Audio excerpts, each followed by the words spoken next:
बिस्मिल्लाहिर्रहमानिर्रहीम। अस्सलाम वालेकुम नाजरीन, UMT स्टूडियो से मैं हूं आपकी मेज़बान राजू मुनीर। आप सबको शो में खुशामदीद। नाजरीन, पाकिस्तान इलेक्शन 2024 जो है जारी और सारी हैं। अभी तक जो नताइज हमें मौसूल हुए हैं उसमें आज़ाद उम्मीदवार की जो दौड़ है वो सबसे इस वक्त आगे है। और अगर दूसरे नंबर पर देखा जाए तो पाकिस्तान मुस्लिम लीग जो है नून इस वक्त लीड कर रही है, और तीसरे नंबर पर अगर देखा जाए तो पीपल्स पार्टी जो है उससे बिल्कुल पीछे है। तो अब ये देखना ये है कि जो पाकिस्तान में जो इलेक्शन हो रहे हैं क्या वो शफाफ इलेक्शन है, और जो हुकूमत बनेगी वो अक्सरियत की बुनियाद पर बनेगी या फिर मखलूत हुकूमत बनेगी। इसी सिलसिले में हमारे साथ स्टूडियो में मौजूद हैं सीनियर सहाफ़ी नुमान अशरफ और सलाहुद्दीन अयूबी हमारे साथ स्टूडियो में है। बहुत शुक्रिया आपका स्टूडियो में तशरीफ़ लाने का। जैसे कि आप देखते हैं कि नताइज जो हैं वो भी आ रहे हैं, और इलेक्शन कमीशन का जो है इलेक्शन से पहले ये दावा था कि पाकिस्तान में जो इलेक्शन होंगे वो बहुत शफाफ होंगे, लेकिन क्या आप देख रहे हैं कि किस तरीके से जो नताइज है वो डिले हो रहे हैं? आपको नज़र आता है कि ये इलेक्शन जो है शफाफ हो रहे हैं? जी, सबसे पहले तो बहुत शुक्रिया कि आपने हमें अपने शो में इनवाइट किया। बात की जाए इलेक्शन की तो इलेक्शन शफाफ नहीं हुए, ठीक है। इलेक्शन में सबसे पहले ये बात हुई थी कि इलेक्शन के रिज़ल्ट को रोका गया। इलेक्शन जब शुरू हुए उनका रिज़ल्ट कुछ और था, बाद में रिज़ल्ट कुछ और था। अब इलेक्शन कमीशन ने एक फ़ैसला दिया कि इलेक्शन रिज़ल्ट को जल्दी अनाउंस किया जाए, बट उसके बावजूद अगर हम कुछ हलकों की बात करें तो जैसे सियालकोट के अंदर रिहाना डार का एक हलका था, वहाँ पे रात को 99% रिज़ल्ट अनाउंस हो चुका था, तो उसमें 40,000 की लीड थी। तो जब हम सुबह उठते हैं तो उस रिजल्ट को बदल दिया जाता है। तो 45 फॉर्म के मुताबिक भी देखा जाए तो आज़ाद उम्मीदवार तो आगे थे। ये तो मैंने आपको एक सीट की एग्जांपल दी है, इसमें काफ़ी सीट्स ऐसी हैं जिसके अंदर आज़ाद उम्मीदवार 45 फॉर्म के मुताबिक वो जीते हुए थे, लेकिन 47 के मुताबिक उनको चेंज किया गया। ऐसे देखना, ये एक सीक्वेंस है कि प्रिजाइडिंग ऑफिसर ने सबको 45 फॉर्म दिया, 45 फॉर्म उनके पास चला गया सबके पास। अब देखिए मेन सबसे बड़ा प्रूफ क्या है, 45 फॉर्म वो सबके पास चला गया। अब आरओ जब 45 फॉर्म वो सॉरी प्रिजाइडिंग ऑफिसर जब 45 फॉर्म आरओ ऑफिस लेके जाता है तो उसके बाद फिर सुबह होती है, उसके बाद फिर रिजल्ट को चेंज किया जाता है। बहुत शुक्रिया नुमान आपकी राय का। सलाहुद्दीन अयूबी हमें ये बताइएगा कि आप का इसके ऊपर क्या मौक़िफ़ है? सबसे पहले आपका तो बहुत शुक्रिया, आपने हमें शो में इनवाइट किया। और मैं ये कहूँगा कि जो इलेक्शन हुआ है 2024 का, इसमें आप सबसे पहले इलेक्शन हुआ किस तरह है, तो हम कहेंगे कि इलेक्शन डे था उसमें कोई इस तरह कोई बहुत बड़ा हादसा नहीं हुआ है, और अल्लाह का शुक्र है कि हमारी पूरा अमन रहा है। बिल्कुल बिल्कुल इलेक्शन डे में ऐसा कुछ भी नहीं हुआ है, और हमारी जो सिक्योरिटी जो इदारे उन्होंने बहुत पुरअमन इलेक्शन करवाया है।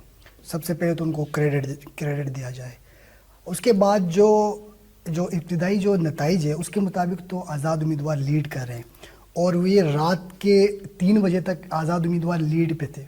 लेकिन अगले दिन ये जो आज़ाद उम्मीदवारों को जो हरवाया गया है, अब आप इसको हरवाना कहें, आप इसको अपने मुताबिक जो भी कहें, लेकिन जो नून लीग को जो जहाँ सीटों पे जो नून लीग को जो जितवाया गया, तो आप जो फाफिन ने एक रिपोर्ट जारी की है उसके मुताबिक जो फॉर्म 47 होता है वो उम्मीदवारों और उनके पोलिंग एजेंट के सामने जारी होना चाहिए। फॉर्म 47 45 की बात नहीं कर रहा हूँ, फॉर्म 47।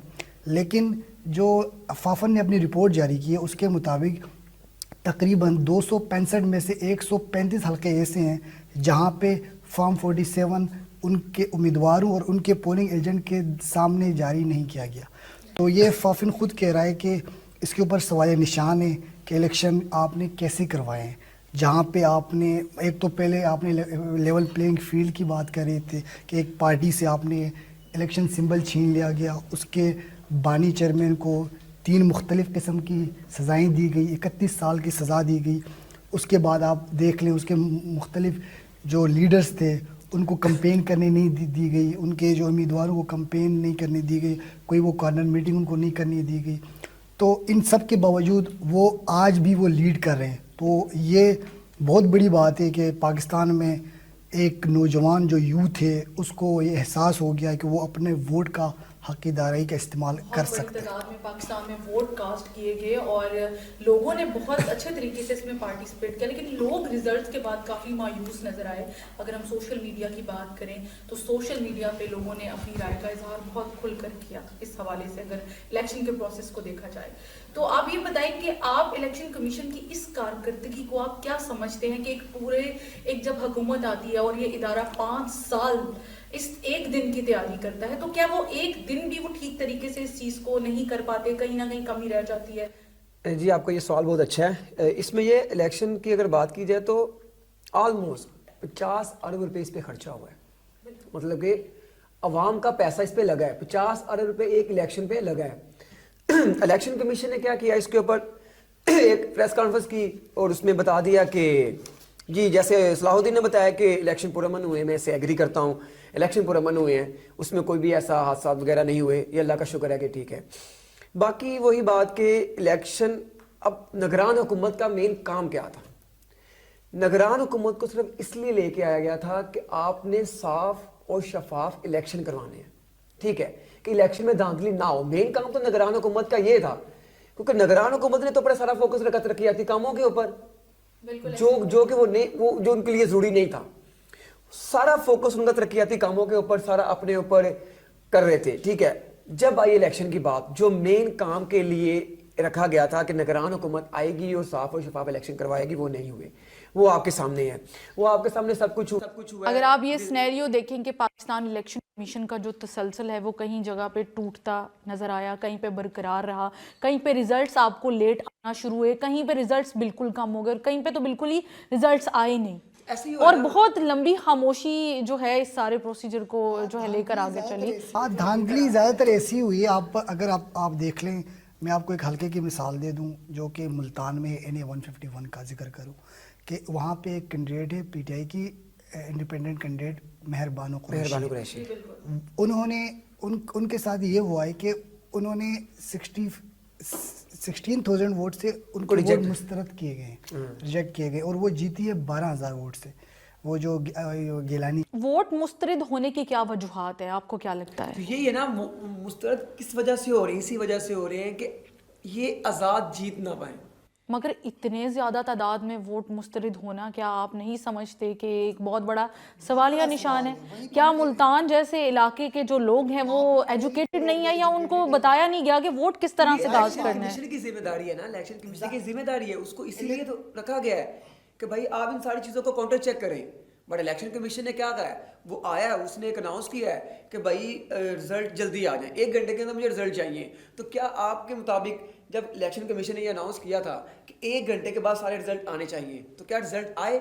بہت شکریہ صلاح الدین آپ کا اور نعمان آپ کا، آپ ہمارے اسٹوڈیو میں تشریف لائے اور الیکشنز کے حوالے سے ہم نے بات کی، گفتگو کی اور دیکھا کہ الیکشن کا جو پروسیس ہے وہ کس طرح سے پاکستان میں بھی جاری و ساری ہے. ریزلٹس ابھی تک آ رہے ہیں. اب دیکھتے ہیں کہ پاکستان ان الیکشنز کی بدولت کیا مستقبل میں کامیابیوں کی طرف جائے گا یا اس کو پھر سے ایک دفعہ اندھیروں میں دھکیل دیا جائے گا. بہت شکریہ.